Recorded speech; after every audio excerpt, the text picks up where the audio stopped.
This lecture is brought to you by CNCB Academy of Science and Technology. Visit us at cncbacademy.com. This is the sixth part of the series titled Theory and Techniques in Quantum Computation, and I am Devashish Sanyal from the Department of Physics. So let's get started. In the previous lecture, what we discussed quantum entanglement of two electrons. So what it meant was, if you measure one electron, say spin in a particular direction, then the spin of the other electron in that direction is immediately affected. Even if the distance between the two spins, say light years, this happens instantaneously. And that is what is called quantum entanglement. And we also discussed that this does not violate any law of physics. We discussed Bell's theorem and its violation. Bell's theorem, we discussed the proof, and we also saw that in an entangled state of two electrons, this Bell's theorem is violated. So what we came to the conclusion is that quantum physics is entirely different from classical physics. Classical physics is based on set theory. Quantum physics is based on vector space. So in quantum physics, the states are vectors in a linear vector space, whereas in quantum mechanics, the states form a set. So we go to today's lecture. We start with a problem. So this problem is about a qubit. So the qubit is given. You know what this notation means. The qubit is given alpha beta. What is the probability of finding the spin oriented in the x direction? Now this can be found. So what is the eigenket in the x direction? The eigenket in the x direction we know. So this is the complex conjugate of the eigenket in the x direction, or this is the bra, and this is my given ket. So what we have to find out is the scalar product, and then take the mod square, and that will give me the probability that is asked in this problem. That is, will be the probability of this. If you measure the spin in the x direction, we will find it to be +1 with this probability. Or you can find it another way. We discussed the concept of projection operator. So using projection operator, this is my given ket, alpha up plus beta down, and this is the bra version. So you squeeze the projection operator between these two, and what we'll get is the probability. Now these two answers are identical, and that is how it should be. So just do the calculations. Never believe me. Do the calculations and satisfy yourself that these are indeed the answers. We are now going to the next problem. So in this problem, an electron spin is oriented at an angle of theta in the zx plane. So electron spin is oriented in the zx plane at an angle theta as shown. So write down the normalized spin ket.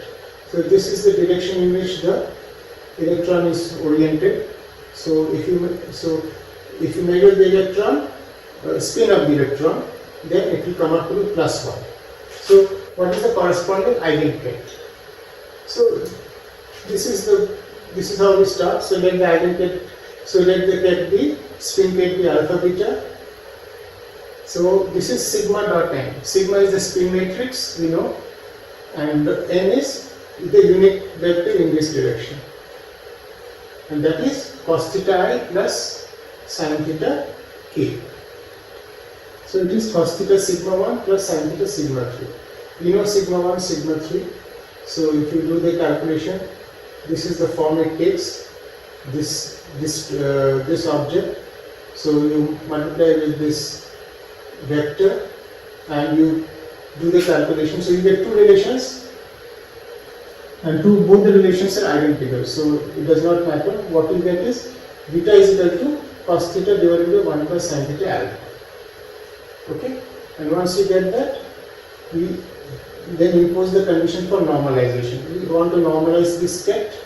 So if you impose the condition for normalization, we get alpha is equal to 1 plus sin theta by 2.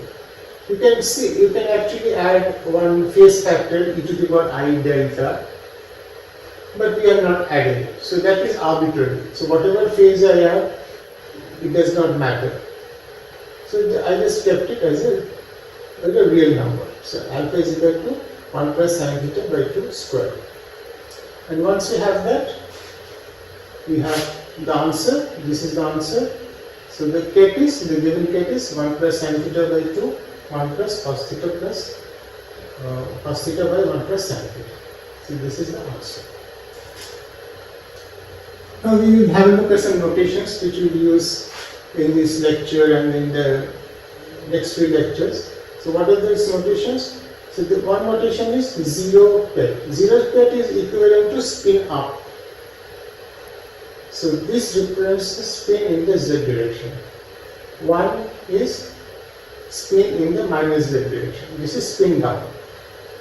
And this is spin in the x direction, which is represented by a plus ket. And this is minus ket, which represents spin in the minus x direction. And then we have plus I, which represents spin in the y direction. And we have minus I ket, which represents spin in the minus y direction. So this is a set of notations which we will be using later on. In fact, in the next slide we will be using. So what we see here is a Bloch sphere. So this is my sphere, and so this is my z-axis, this is my x-axis, and this is my y-axis. So this is a real space x, y, z. So, and this is a sphere of radius 1. So from the origin, if you draw any point, if you draw a vector whose tip lies on the surface of the sphere, where actually this denotes a spin, which denotes a spin. This denotes a spin. So you can draw any spin here, which is from this origin. You draw a vector which ends at the surface of the sphere, and we have a particular spin. That is, the spin component in that direction is plus 1. So here a spin has been drawn, and so here you can see this is the zero. So this is the spin up or zero ket. This will be the spin down or which is denoted by the 1 ket. This is the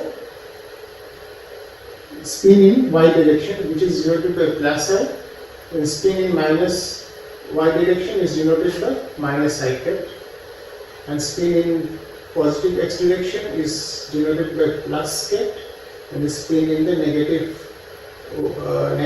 x direction is denoted by minus ket. And so any other, so like this spin will have a definite ket. Like in the previous problem. So this previous problem what we discussed. So this is also, so you can have a spin like this. So this is represented in this. So this is represented in this diagram, but in the zx plane. So you can have a spin like this, and that spin will have the ket that we just now found out. Now, suppose we have a ket like this. So this is for a particular spin, isolated spin, and if this isolated spin is not disturbed in any way, like this is just lying without being disturbed, there is no magnetic field nearby, there is no other spin nearby. Spin means moment, so it will just remain frozen in time. It will not do anything. So if it's like this right now, after 1 hour also, it will remain like this. If it's completely like undisturbed, if you leave it in an undisturbed state. But if that is not the case, if you switch on as a magnetic field, then in this magnetic field, this spin will not remain frozen like this. This spin will now change, but it will change such that the tip of this vector will always lie on this Bloch spin.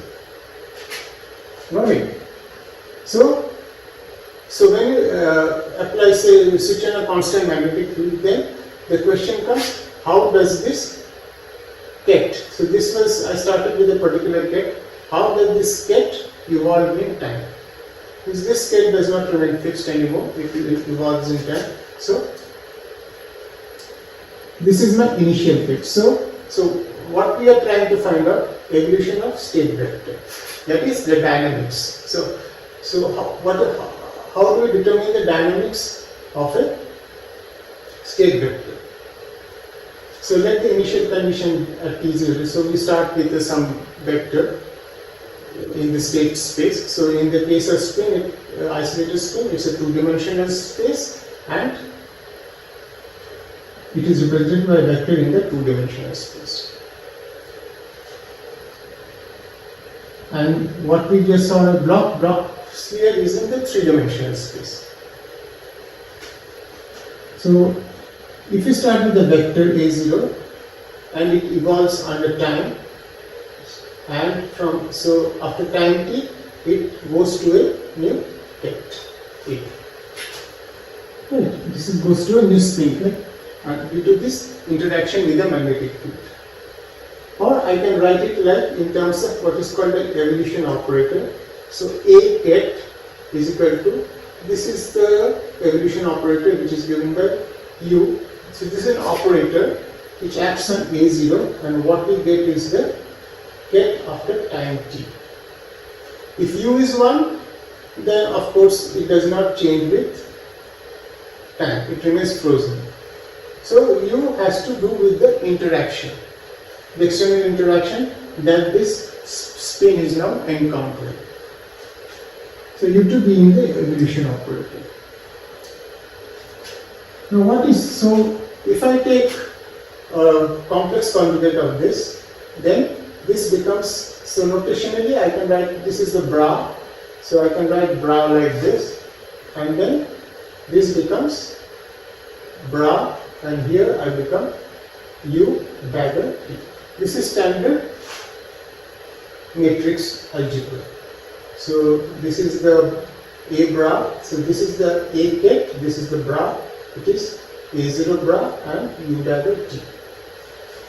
Remember, this unitary, this u dagger t, ut, which is the evolution operator, it has to satisfy one important condition, and that condition is that ut should be a unitary operator. It is a unitary operator means u dagger should be a identity matrix. Right? That was the definition of unitary we had discussed in one of the previous lectures. Now, what does it imply? It implies this. So, if you take a scalar product, so this is the norm of my a ket, this is the time evolved ket, and this is my initial ket. So, if you just do this simple, this thing, and if you use this relation, what you get is AA is equal to A0 is equal to 1. If the initial norm, so if the initial length of this vector is 1, then the length of the evolved ket is also 1. And this directly implies conservation of probability. That's why, remember this thing is connected to probability. So that's why this property of unitary is very important. So in the case of, when you switch on a magnetic field B, what is the form of U? U is given by e to the power minus I, H is some Hamiltonian operator which carries information about the energy T by H cross. And what is H? H is proportional to, you know, this H is proportional to magnetic moment dot B, that is the interaction energy. I am not writing the proportionality constant here because it's not important here. And magnetic moment is proportional to the spin. So that's why I am written spin. This is the spin operator. Remember, H is an operator. So B is not an operator. B is an external field. Sigma is an operator. That is the spin operator. So H is proportional to sigma dot B. And this unitary operator or this evolution operator determines how my ket will be evolving in the state space. That is, if you go to this picture, your ket will be evolving such that the tip of the ket or tip or the, so that ket will be evolving, but the tip of this spin vector will always remain on the surface of the Bloch's field, because the magnitude along particular direction, if you measure, will always be 1. Okay. So and this is an important condition that we came across, that the norm of this norm of the vector, the norm of the ket will always be 1. So this is in two-dimensional space, right? So this is in two-dimensional vector space. This is an abstract space, and what in Bloch's sphere, what we did, what was that it was in real space. So there are two spaces that you should be very clear about. So from where does it come? This comes from what is called the Schrödinger's equation. Schrödinger's equation is like the quantum analog of Newton's law. Newton's law determines dynamics, so Schrödinger's equation determines the dynamics of the ket. How? It is an equation of the evolution operator. So it is IH cross del U del T. So U is an operator. So how the operator evolves in time. So this is given by IH cross del U del T is equal to H times U. So H is also an operator and U is what we want to find out. So how it evolves in time is determined by H. If H is a constant in time, that is, if it's a constant magnetic field, then H does not involve time. Then I can simply write Ut as e to the power minus I H T by H cross. We will not dwell on this anymore. So this is the Schrödinger's. So Schrödinger's is important. So quantum mechanics without Schrödinger's equation is a bit shady. So that's why I mentioned Schrödinger's equation, which determines how the evolution operator changes with time. And so it determines how the initial ket A0 will change with time.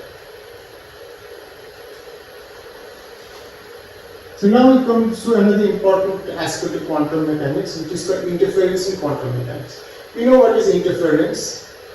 We know we have come across interference in optics. Maxima, minima, so that is a property of wave.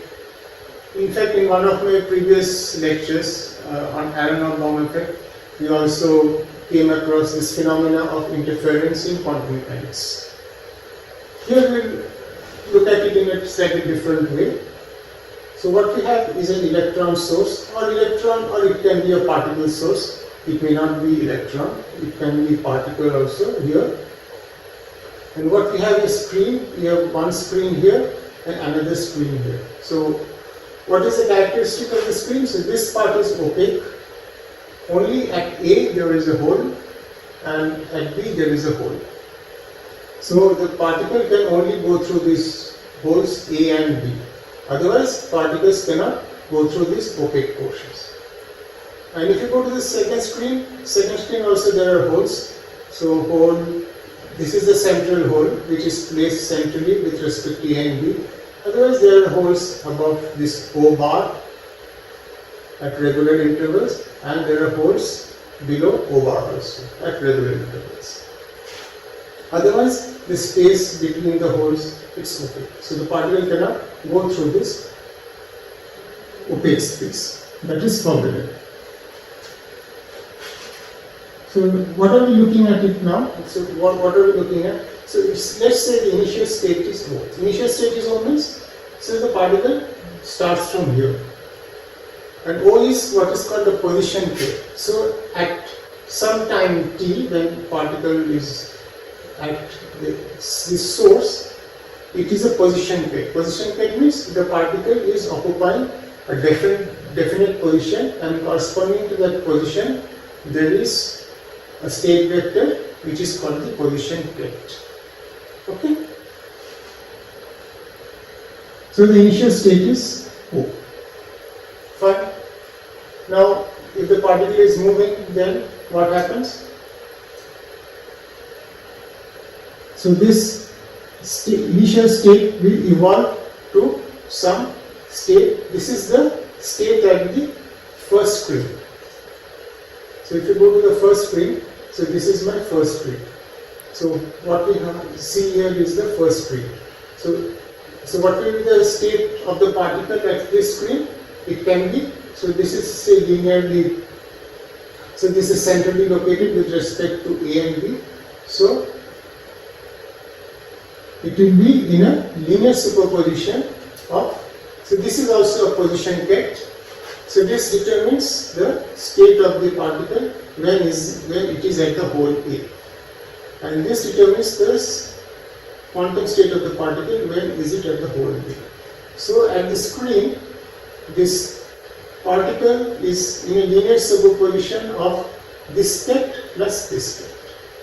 Okay, I have ignored normalization here because I could have added 1 by root 2, but I have ignored that. So this is quantum mechanics. So the particle is in a superposition of A ket plus B ket. Now if you measure, the particle will be found either in A ket or B ket. But as long as you are not measuring,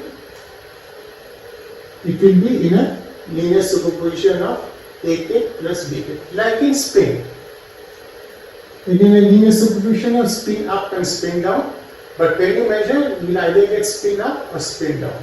Similarly here, it is in a linear superposition of position ket A and position ket B. Fine. So this is what we obtain. So this is a screen. So now we will go to screen 1. Sorry, this is screen 1. Now we will go to screen 2. So what happens in screen 2? So this A ket, if the particle is here, then this A ket evolves, and at screen 2 we will see what so A ket evolves to a new ket, and we will see how this A ket looks like on the second screen. Similarly the B ket evolves, obviously evolution operator is there, and it evolves to another ket on this second screen. So let's see. So this A ket, what happens? It evolves to a new ket, and this new ket is given by sigma phi n ket. What are these n kets and what is n? So if you go back to the second screen, so n are the indices of these holes, and n ket is the quantum state of the particle when it is at the hole A, hole n, right? So when the particle is at hole n, it is the quantum state of the particle. So it is a position ket. So what we have is, so this is sum over n. So this is sum over all the holes. And phi n is some, it could be a complex quantity. It's a position corresponding to n. So if the particles were coming from A, then the probability of finding the particle at hole n is phi n mod square. Okay, if the particle coming only from A, it is phi n mod square. Okay, and if so, similarly the B ket, position ket, evolves to psi n. So this is also position ket at the second screen. So here the factors will be different. The coefficients will be different. So this is the state at the second screen. So the A ket evolves to this ket at the second screen, and the B ket evolves to this ket at the second screen. Now, quantum mechanics is about linear vector space. Remember, linear vector space. So if A ket evolves to this and B ket evolves to this, then this A plus B ket evolves to, so all this is summation over n. So A plus B evolves to phi n plus psi n ket. This happens only because it is a linear vector space. If it were not a linear vector space, I could not have written like this. Since it's a linear vector space, that is, these operators are linear operators, then so it's perfectly fine if I write like this.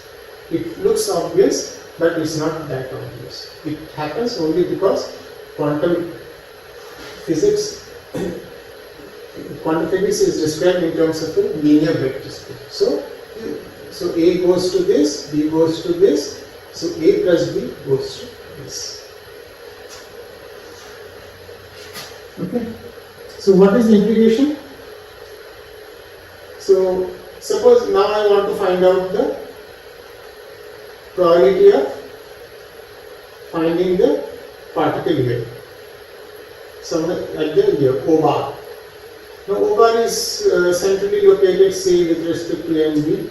Then I will not be incorrect if I write phi O bar and psi O bar are the same. If we write that one, then if you add this one, so what is the probability of finding the particle at O bar? So n will be O bar. So here it will be 2 phi O bar. So it will be 4 phi O bar mod square, because phi can be a complex number. So you can see this phenomenon is interference. So this is not like either the particle is coming, if the particle were coming from only A or B, then you would have got 2 phi O bar square. The probability of coming to O bar from A will be phi O bar square, and the probability of coming to O bar from B will be psi O bar square. And if phi O bar and psi O bar are the same, then you just add the probability and you will get 2 phi O bar square. But you don't get 2, you get 4. This is interference. So we have to be very careful here. This is quantum interference. And we can go to another case. So one way of looking at it is, so these are my position kets. So position kets are orthonormal states, right? So this is normalized to 1, and if they are different, then it is 0. So what is the probability of finding my particle at O bar? So it will be scalar product of, so this is the scalar product of the ket O bar with this ket, right? With this ket, I have to take a scalar product of the ket O bar. So whatever projection we get, we take mod square, and that will give us the probability. So that is what we have done here. So this is summation n, phi n plus psi n. So this is the ket at the second screen, and O bar is the ket, is the bra version of the ket at the O bar point at the second screen. So you take a scalar product and take the mod square, and what you get is the same answer. Now we go to a different kind of scenario. So we remember that we had done so O bar evolves such that at the first screen, in my first case, it was A ket plus B ket. Instead of that, I can have A ket minus B ket. So you can see there is a phase of, so minus means e to the power I pi. So here means A ket plus e to the power I pi into B ket. That means a phase factor of pi has been introduced somehow into the problem. So instead, so I have A minus B. So this will play an important part. So immediately this, from our previous example, A ket A minus B, this is my ket at the first screen. This will evolve to phi n minus psi n ket. This is the ket at, so this is the ket at the second screen. And then probability of finding the electron at O bar is 0. If phi O bar and psi O bar are the same, then phi O bar minus psi O bar is 0. Then trivially, probability of finding the particle at O bar is 0. This is destructive interference. I can go on about this interference, but we will stop here regarding interference. We just wanted to give a flavor of what is interference in quantum mechanics, and because all these things are required for quantum computation,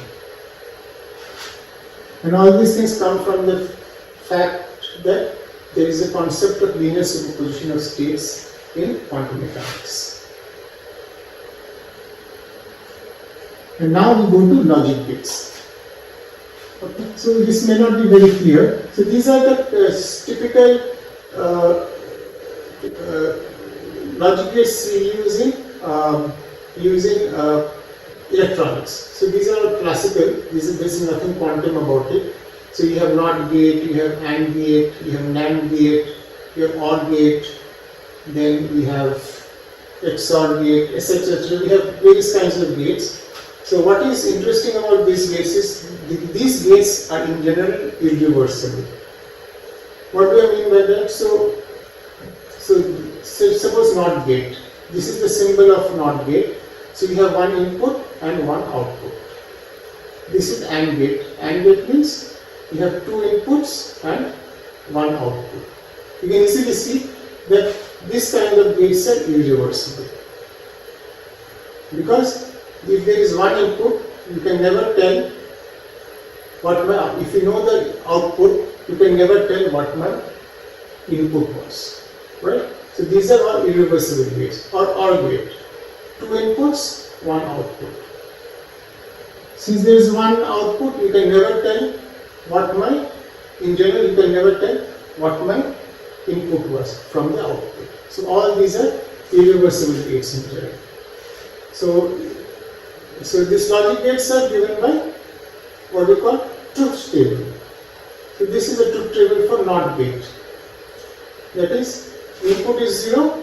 What by NOT? It flips. So if I give a low input, I get a high input. This is NOT gate. Or if I give a high input 1, I will get a low input 0. And this is AND gate. AND gate is something like multiplication.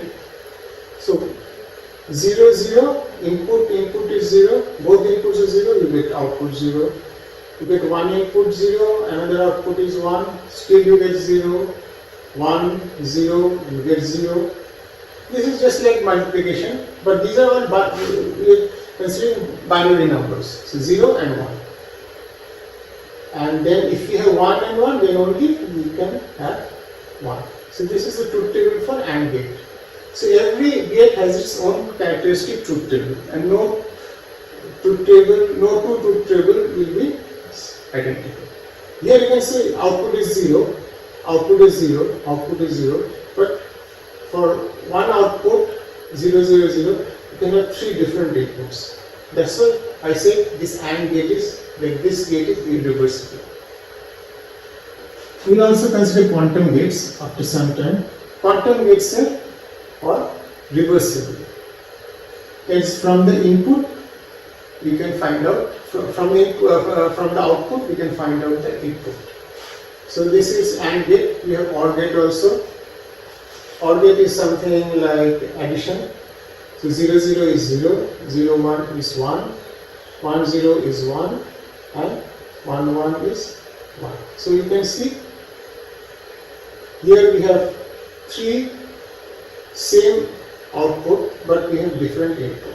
So this is an irreversible gate, as I discussed previously. So this is a truth table for OR gate. And now, whatever notation we will be using, we had always used spin up and spin down. Now we are going to discuss quantum gates. Okay, so we are going to discuss quantum gates. So from this notation, we may switch to this notation. Because I started with a two-level system, spin system, but commercially spin system is not used. Commercially what is used is different. We'll come to that. Take Google, IBM, they use different kinds of two-level systems which are not spin systems. So that's why it's instead of spin up we will use 0, and instead of spin down we will use 1. So whatever operation I can do with spin up and spin down, I can do the same operations if I am using just 0 ket and 1 ket. So instead of using up ket, I will be using 0 ket, and down ket I will be using 1 ket. Just a change of notation and nothing else.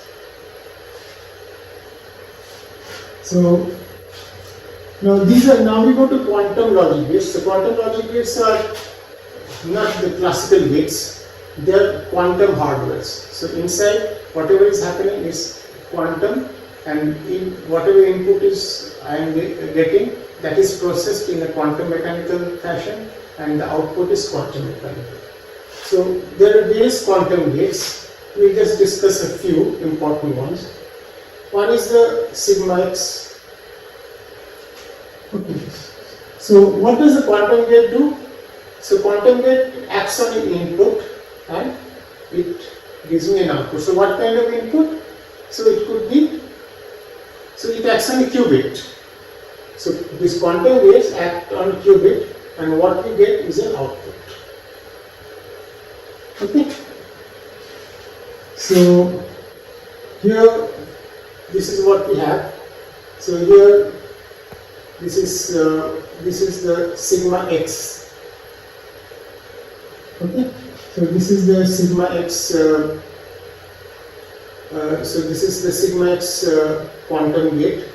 So the quantum gates, we will not go inside what kind of quantum phenomena is happening inside the quantum gate. What we will represent these quantum gates are by operators. So these are operators which act. These operators act on gets. So this is now, so spin sigma X is a quantum gate which is represented by this operator. We know that's what is sigma X. So this is it. So this changes by qubit. So this is sigma X. Okay. So similarly, you can have sigma Y. Sigma Y is also it's a quantum logic gate. So this also acts on a qubit. So notationally it is given by this. So this is the input and this is the output. Okay. So this is also used as a, so sigma X is also used as a NOT gate. We will see why. So for NOT gate, this is the symbol. This is a quantum NOT gate. This is a symbol, and this is also a symbol. This is, sigma X can be used as a NOT gate, or it can be used as just a symbol. It's given by X. So these are just symbols.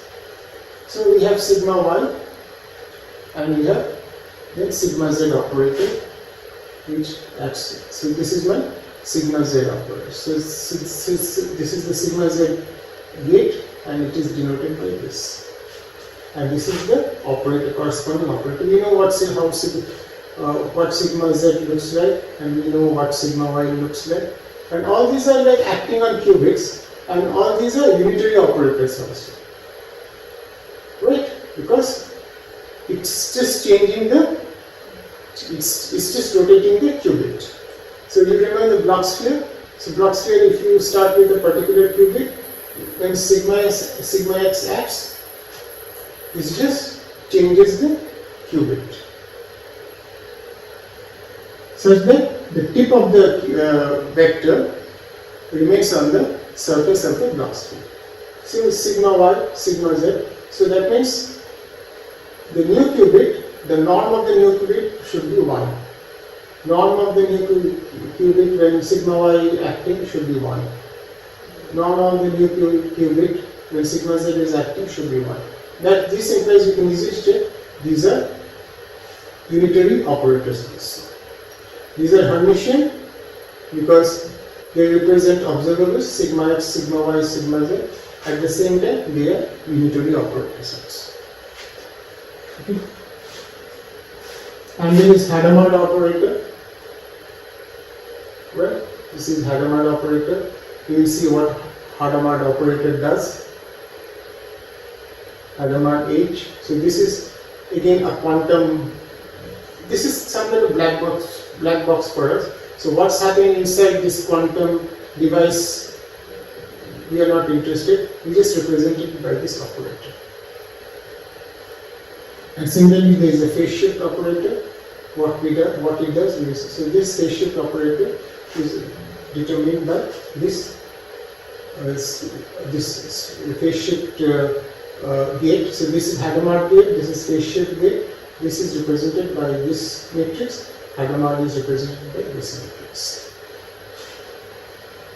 Right. So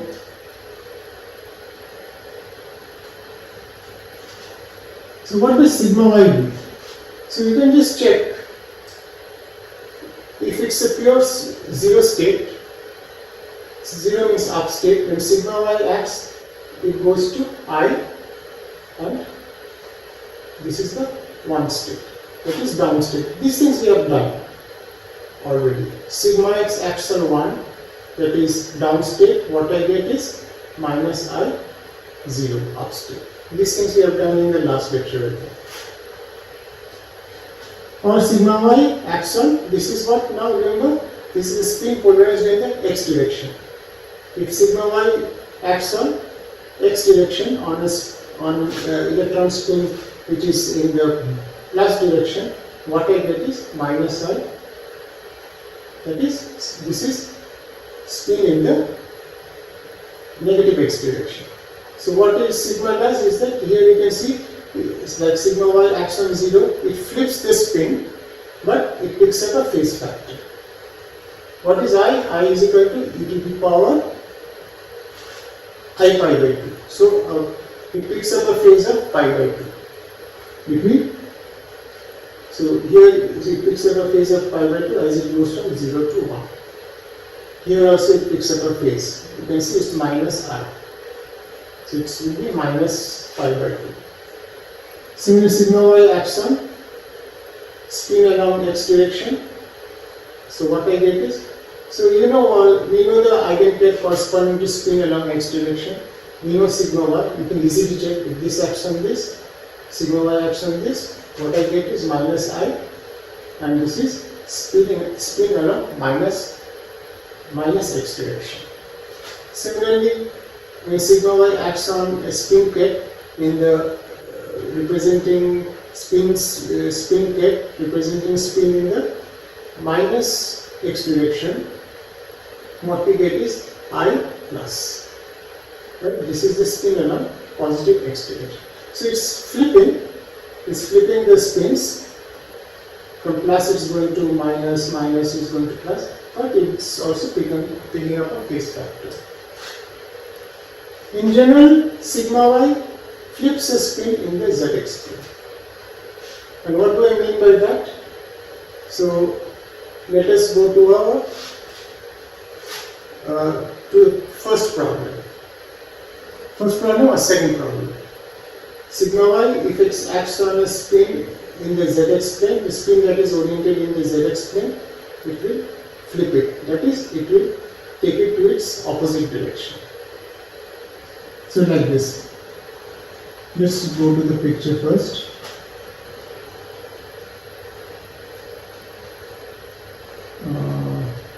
Here, this is the one. So this is z, this is x, this is theta. So this is my spin. So when sigma y acts, so what it will do?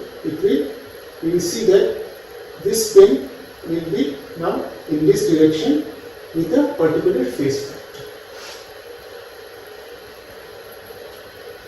Okay. So let's see. And always remember this result.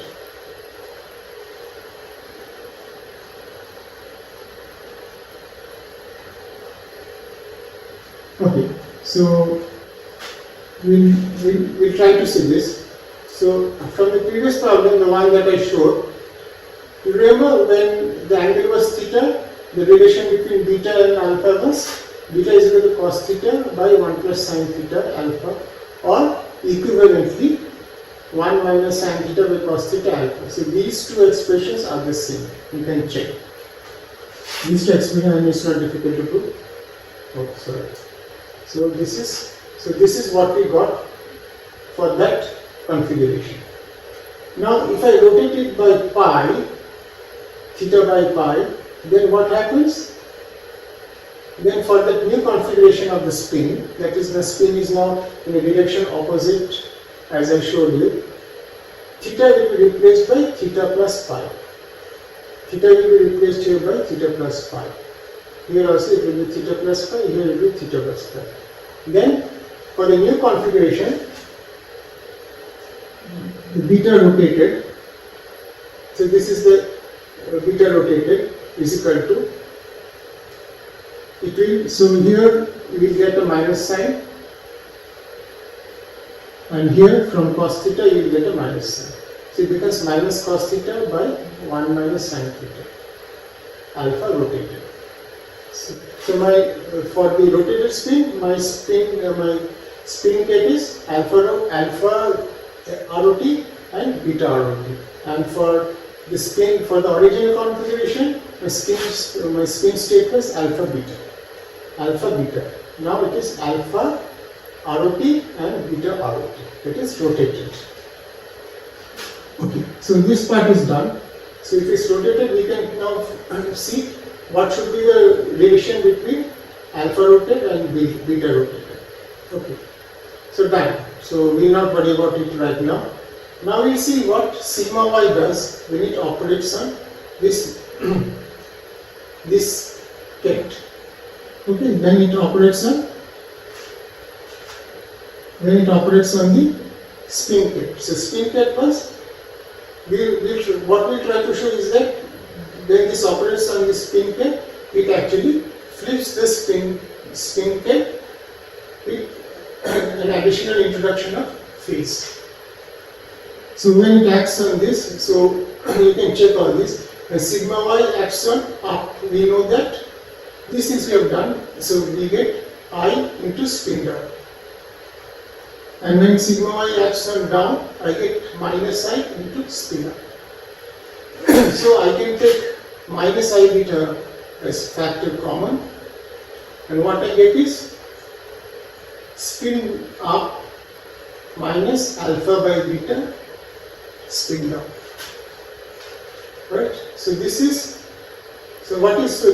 my new coefficient, minus alpha by beta spin down, and here the coefficient is 1. Okay, so minus alpha by beta is my new coefficient. So what is minus alpha by beta? So minus alpha by beta, from here we can easily see from this expression, this and this, minus alpha by beta is your minus cos theta by 1 minus sin theta. Right, from this and this you can easily see minus alpha by beta is minus cos theta by 1 minus sin theta. And now if I go to this rotated one and check, then if the coefficient for spin down will be beta rotated by alpha rotated, and that is also beta rotated by alpha rotated, that is minus cos theta by 1 minus sin theta. Minus cos theta by 1 minus sin. So you can see this tells us that the spin ket has flipped.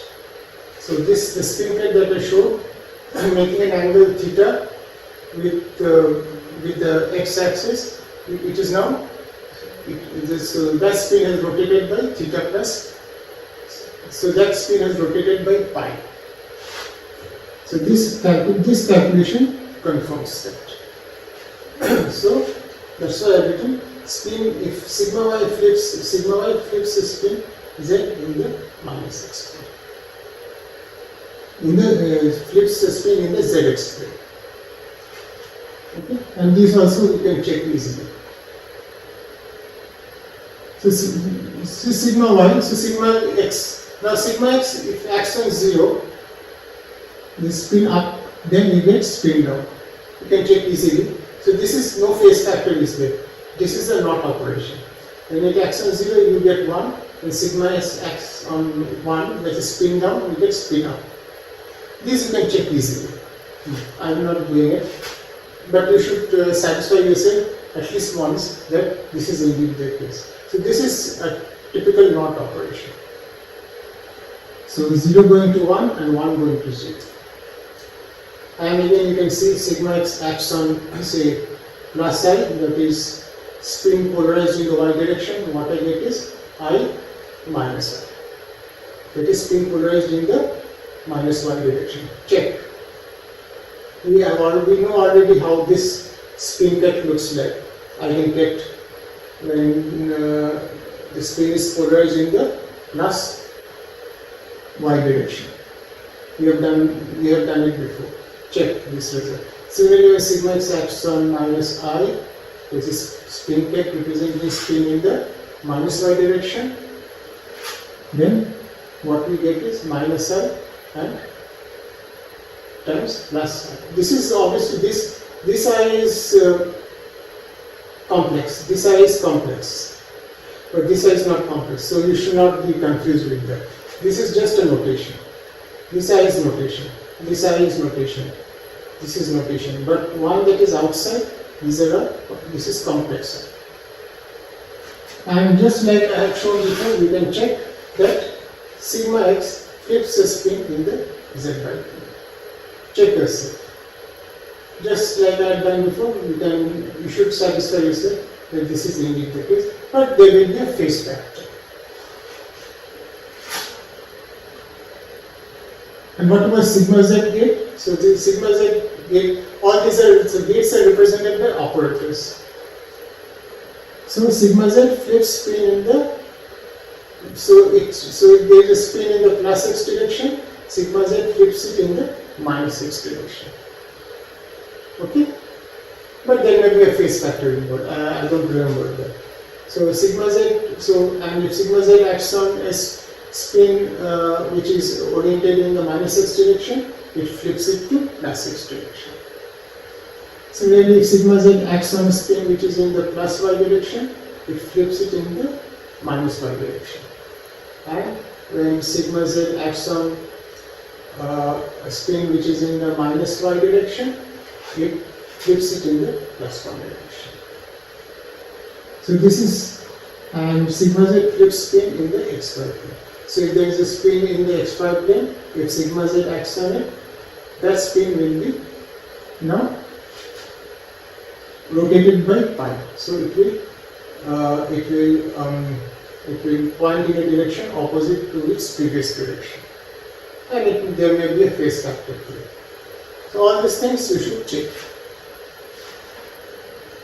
And another thing, what sigma z, so when sigma z acts on alpha beta, a spin ket, it flips the phase. What do you mean by flips the phase? If you can just check this, if sigma z acts on this sigma z matrix, you know. So all this is matrix algebra. If you do, you get alpha minus beta. And what is minus 1? Minus 1 is e to the power I pi. So it introduces a phase of pi between alpha and beta. So it flips the phase. That is what we are saying here. That when this acts on a spin cat, it flips the phase.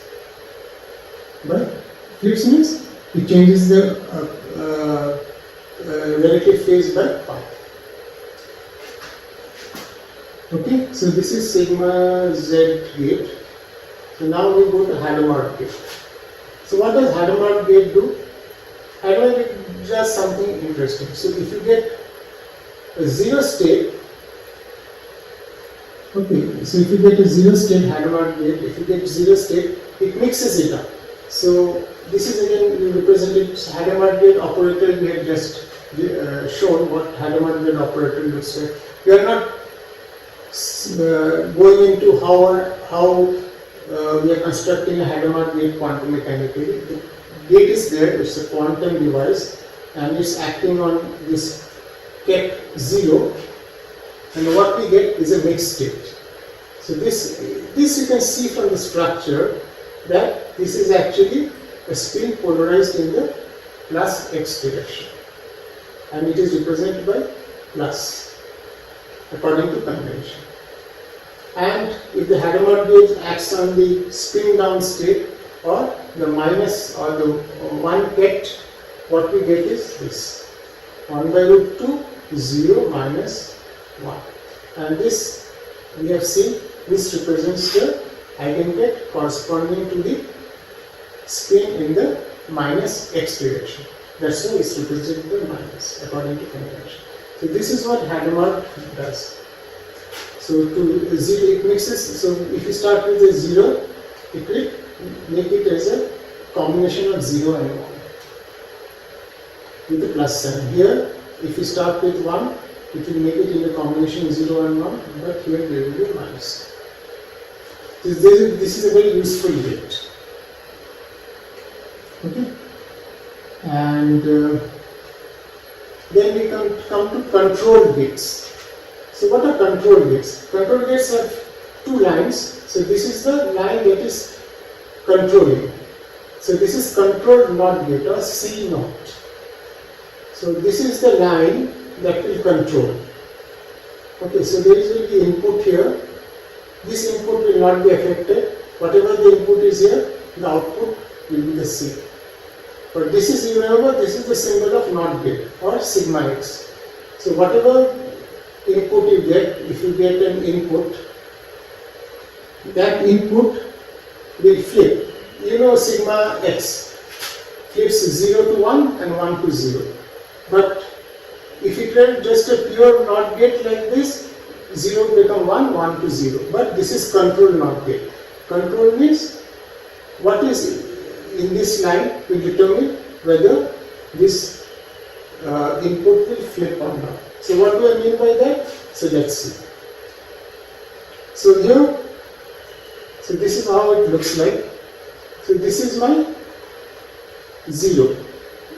Whenever the input is 0, it means that this is my input line. So this is the line that is controlling. So this is the line that is being controlled, and this is the line that is controlling this.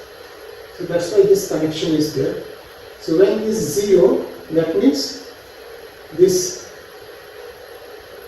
gate is disabled. This NOT gate is disabled. So when I put 0, it's not flipping, I get 0. So here input is 0, output is 0, and since the input is 0 here, this gate is disabled and I get 0. If the input is 0, output is 0. Again, if the input is 0, this gate is disabled. So even if I give an input of 1, so this is the input ket 1 or downspin, what I get is the downspin or 1 ket. Nothing happens. It does not flip because this line is disabling this NOT gate, because here the input is 0. That's how it's controlled. But if the input is 1, then what happens? Now this will enable the NOT gate. If NOT gate is enabled, so input of 1 and output is 1 at the end of this line. But if it's 0, then it becomes 1. Because now, because of this 1 gate, this NOT gate is enabled. So 0 becomes 1. And here, again, if the input is 1, here you can see the input is 1, so output will be 1 by default. And here, the NOT gate is enabled, so 1 becomes 0. So here, the input is 0, 0, output is 0, 0. Here, the input is 0, 1, output is 0, 1. Here, the input is 1, 0, output is 1, 1. And here, the input is 1, 1, output is 1, 0. All these quantum gates, they are reversible. If you know the input, if you know the output, you can know the input also. Because all these operators, they have an inverse. The sigma x, sigma y, sigma z, Hadamard operator, then whatever operator you will be dealing with. Quantum gates are represented by operators. So whatever operator it is represented with, those operators have inverse. If these operators have inverse, that means from output we will go to the input also. So this is a typical C0 gate and truth table. I hope you understood what I said, how it works, why it's controlled. This is the line that is controlling the NOT gate. So that's why it's C0 means controlled NOT gate, and this is the truth table. Now we'll see how we can get entangled state with a logic gate. So for that, how do we get entangled state? We will see. So here again you can see from the picture, this is the line that is the controlling line, and what is controlling? This is controlling the NOT gate here. Right? This is controlling the NOT gate. This is NOT gate, so it's not, this NOT gate is not free to operate, it is being controlled by this line. So what do I mean by this? So let's see. So here this is the Hadamard operator, or Hadamard gate is there. So input is 0. Suppose I put an input 0, that is spin up state, and it goes to Hadamard. So let's see. So Hadamard operator acts on 0 to get. So what we get here? So what we will get here is this 1 by root 2, 0 plus 1. This we have discussed before. So what will be the output? So what will be the output? So output will be like this. So here the output will remain unaffected. So 0 plus 1, C0. So this is C0 operation, control 0 and 0. So what it means? When it sees the 0, nothing happens to this 0. Because 0 is disabling the NOT gate. So what we get is 0 combines with this 0. So what we get? 0 tensorial product 0. But when this 0 sees the 1, what happens? That means the C0 gate or this NOT gate is enabled. When it's enabled, that means your 0 will become 1. So here is 0, 0, here it's 1, 1. So nothing happens to the output from the, so nothing happens, so this output remains, so the output here remains unchanged. So what is changing here is this one. Okay, so this one is unaffected, this one does not control this line controls this. So what we have is 0 tensorial product 0, 1 tensorial product 1. So what we get at the output here is, this you remember, this is 1 by root 2, 0, 0 plus 1 plus 1 1. So this is 0 0 k and this is 1 1 k. First electron, second electron, first electron, second electron. Remember, this is a belt state. So you can just connect, so I can write it like this. So what we obtain here, the composite what we obtain here from both, from here what we get is a belt state. And that is a entangled state. That is how you get entangled state with the logic gate. Okay, I'll stop here, and maybe in the next lecture we will discuss this a little more and go to the other topics. So I'll end here. Thank you.